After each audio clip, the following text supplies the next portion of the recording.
Shut up and sit down.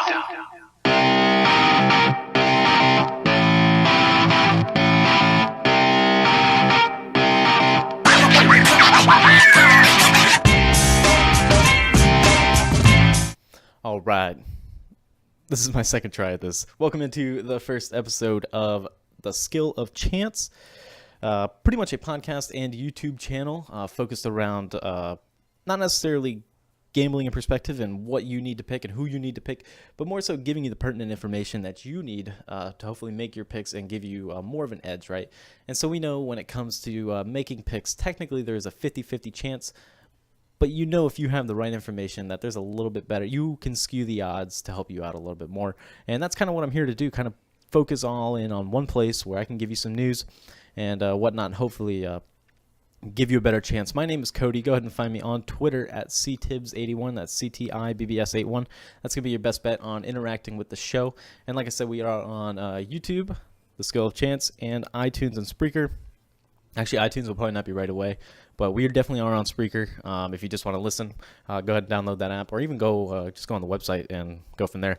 Coming up on the show, we're going to talk about opening day coming up tomorrow, and we are also going to get into the legalization of gambling. Where are we? What's going on with that? And it seemed like we were catching steam, but now no one's really talking about it. What's going on with that? And we'll give you an update there, and that's something I think a lot of people need to keep in mind and keep their eye on, whether they are just an average gambler who does it every now and then, or they do it all the time. That's something that you absolutely need to keep your eye on and what's going on, hopefully in the change here, or a change here in the United States. But like I said, we have opening day tomorrow, and man, that just makes me so excited. What a great time of the year, right? You got the NHL winding down, going into the playoffs. We have the NBA starting to wind down, hitting the final stretch here before they head into the playoffs. We have March Madness, the Final Four. We have opening day coming up tomorrow. We have the Masters starting next week. And, of course, we have the NFL Draft coming up in a couple weeks. What a great time of the year, right? I mean, what an absolutely awesome time of year. So, super excited for that. Opening day. And I must warn you, for the first couple weeks of baseball season, I am far, far, far away from placing a bet, except on opening day. I like to wager opening day. I like to find some totals and whatnot, and we'll jump into that here in a second. But to clarify, I'm not here to necessarily give you winners and whatnot. Like I said, I'm here to give you information, but I would like, I've been doing this now for about coming up on 6 years probably. Yeah, about 6 years now. And I know that's not a long time, but I have made one deposit. And that was when I first got started 6 years ago. Since then, I haven't touched the money, and it's, I haven't had to put more money in, and it's just continued to grow. So I tend to win more than I lose, and hopefully hopefully the information that I give you will hopefully help you make your own decisions. But opening day tomorrow. Personally, for me, I'm not worried about team totals. There's a few out there that I like. I think the Dodgers are at 98.5, I believe, on the year team total. The Yankees are right around that same number, I believe, and both of those I like the under. There's not one team that I look at and I think, wow, that team is for sure going to go over. And let's see if I can find it real quick, and I should have had this already ready. I just got myself on a rabbit hole early on into this thing. That'll be team totals. Well, let's see. ESPN is always, super reliable. We like what they are. Yankees, 94.5 on that team total. Actually, that's a good little number there. They have the Indians at 95.5. Fading. Only one that I could really see myself fading. Fading the Dodgers and the Yankees at 94 and 95.5 each. Those are both, that's pretty much spot on, and they're really good at that. I thought those numbers were higher a couple weeks ago, if I'm not mistaken. But then they have the Red Sox at 92.5, and I think they're a surprising team. I think a team that a lot of people need to watch out of the AL East. Out of the West, I think the Rangers are actually stacked really high. They're 76.5. That might be an under as well. And just because I am curious, the NL East, the Marlins are set at 64.5. That number is about right. I think the Marlins are just absolutely tanking. The Royals at 67.5. Anyway, so I don't like to dabble too much in team totals. Those drive me crazy. I don't usually like long-term bets. Occasionally I'll place one on a team that I like the Lightning to win the Stanley Cup, and that one's looking pretty good. But other than that, I usually stay away from those. But going into opening day, there's a lot of lopsided scores. And I tend to do pretty well on opening day, and then it's kind of sad because opening day starts, you bet a lot, and then I have to wait 2-3 weeks before I can feel comfortable even jumping back in and diving into the gambling game again. But for tomorrow, sorry, I didn't mean to do that right into the mic. Tomorrow there's a few games that I really like and I have my eye on, right? So we start off at 12:40 with Cubs Marlins. That over-under is set at 8. John Lester and Mr. Urena. I don't even know how to pronounce that. Mr. Urena. The over-under is 8. I think that's a no-brainer over. I think that score ends up being a little lopsided. Every opening day we see a 12-3, 11-1, a 14-3, whatever. We always see a lopsided score, and I think that's going to be one of them. Cubs at Marlins, as long as the Cubs come out hot and don't already sleep on the Marlins, which is tough to sleep on opening day. So we like the over there. The next one we were looking at was the Rangers at the Astros. There it is. Justin Verlander and Cole Hamels both on the mound. That over-under is 9. Was that the one I had? Sorry. I don't think we had that one. There it is. Pittsburgh and Detroit at 110. Ivan Nova and Jordan Zimmerman. That over-under is 9.5. We have the over on that. It's a steep 9.5, but I think the over on that, no problem. That's 2. And then Boston and Tampa Bay. That over-under is 7 with Chris Sale and Chris Archer on the mound. I think that's a very lopsided score. I think the over 7 on that, big time. And if you want to place, how do people do it? 1 unit, 2 unit, 3 units? I absolutely love when people do that. But which I'm not a big proponent on, by the way. People always talk about, I only put a little bit on this and I put more on that one. Why? If you didn't have full confidence in that bet, then why did you take it? And that's kind of where I stand on that one. But anyway, Boston and the Rays over under 7. Absolutely love the over on that one. And then to end, let's see, we have San Francisco at LA. Clayton Kershaw on the mound. Over under set at 7. The Dodgers are the heavy favorite on the day, too, at minus 295, which is about as steep as you're going to see in baseball, which is real interesting to see. I will probably stay clear of that one. Cleveland and Seattle. That one is over under 7.5 on that one. Corey Kluber and Felix Hernandez will probably be on the over on that one as well. Although Felix Hernandez tends to pitch pretty well on opening day, right? I mean, he tends to impress. Let's see what he did last year. Gave up a 3 spot last year. And a year beforehand. Oh, they didn't play on that opening day. But I like the over on that one at 7.5. That one's kind of reaching, but I do like that. So all in all, we have 4 games going tomorrow. And then after that, we have nothing. Well, absolutely nothing going on into for the next couple weeks for baseball. You got to, like I said, you want to see who pans out, who's playing well, who's hungover. Are the Astros hungover after winning the Super Bowl, or not the Super Bowl, after winning the World Series? Yeah. Let's see, what do we got on time? Doesn't tell you time.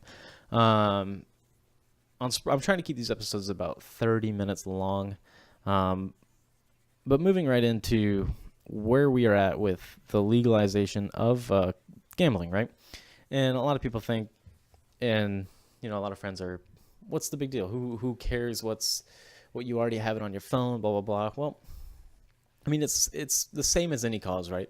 When any cause is close to being legalized, people already have it, but they just, they want to know that they can have it, right? So I want to know that I can drive 20 minutes down the road to the casino. We have the Seminole Hard Rock Casino down over there. And I want to know that I can go up the road and I can go place my bets. I don't know why the Hard Rock Casino wouldn't add a sports book, but I'm assuming they would. And if they do, I would like to go right up the road there and place my bet. Now, in March, it was when it hit the Supreme Court, I believe. I don't think it got to Congress, right? This is a Supreme Court matter. But it had gotten up there, and we are waiting on a vote for it. And I'm telling you, I think it's sooner rather than later. I think we're going to start hearing some buzz about it, and they say July, August, you'll hear soon. But I think we'll be hearing a lot sooner rather than later on this. And to my knowledge, it seems like this is a no-brainer. It doesn't seem like there's really any reason for it not to pass. This table does shake a lot. Sorry, but 20 states have already said that they're in. Hey, if it's legalized, then great.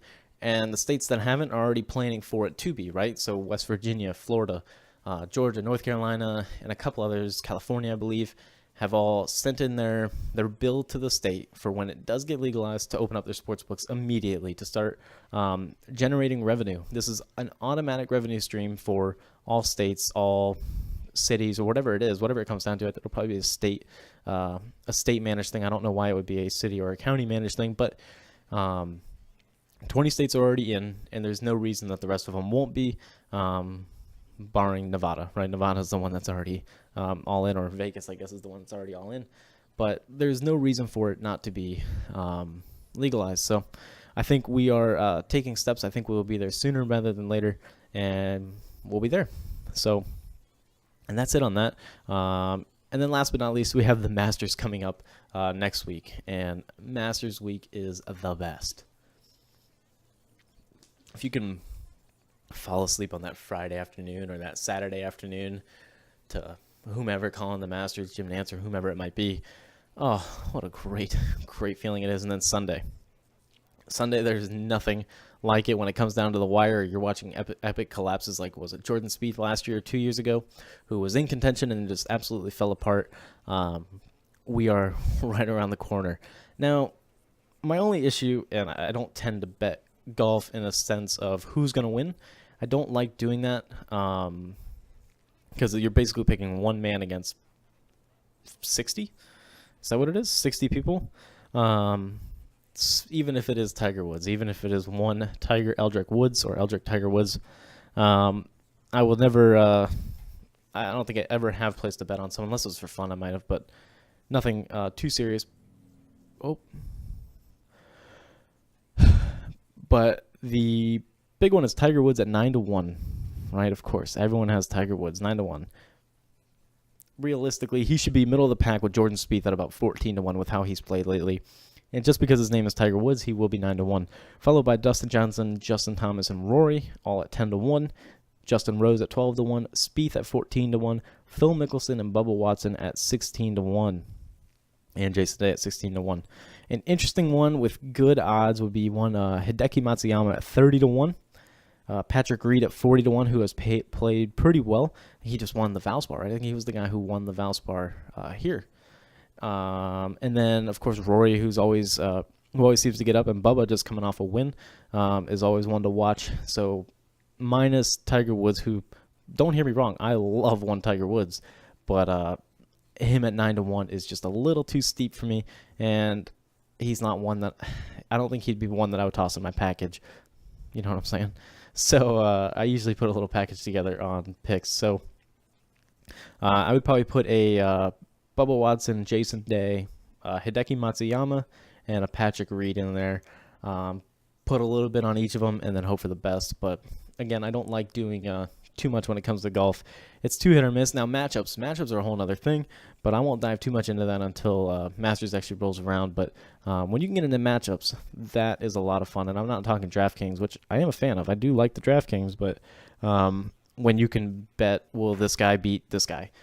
I enjoy that. Those matchups are a lot of fun. I don't know what my time is here. So, we still got a lot of time here. Well, jumping into that, then let's go ahead and talk DraftKings, right? DraftKings is something that I started doing over football season, right? And it's fun. It's okay if you're playing with friends. I think it's something fun to do. It's not my cup of tea though. It's really not. I just started a baseball one with a buddy of mine. We got a little bit, but it is fun from a fantasy football perspective. In my mind, it's borderline impossible. I can't do it. I'm no good at it. I think I lost money on this, but it's something that makes you think a little bit and it makes you try a little bit. But my question to you as we end here would be, what's the difference between DraftKings and gambling?